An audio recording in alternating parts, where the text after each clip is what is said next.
Débloquer le conflit minier qui perdure en Afrique du Sud.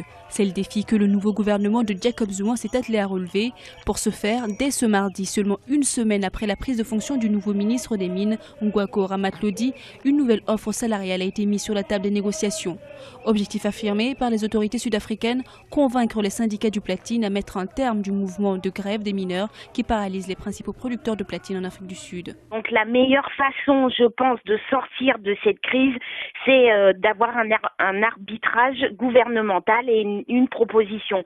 Mais le problème, c'est, et surtout la question qui se pose, est-ce que le syndicat qui mène cette grève va accepter l'offre et permettre aux ouvriers de retourner au travail? Selon les médias locaux, cette nouvelle offre propose sur une période de 5 ans une hausse des salaires équivalente à 7,5%, soit un revenu mensuel de 800 rand de plus pour les mineurs les moins bien payés. Depuis le début du mouvement, le 23 janvier 2014, le syndicat principal du platine AMCU réclame des salaires de base portés à 12 500 rand, soit 865 € contre environ 5 000 rand actuellement. Pour l'instant, je ne peux révéler aucun détail de la proposition, mais on voit dans cette proposition un compromis juste et raisonnable au vu de la situation financière des compagnies et des demandes d'AMCU. Pour l'heure, aucun calendrier n'a été fixé pour prendre une décision face à la nouvelle offre faite au syndicat du platine par le gouvernement sud-africain.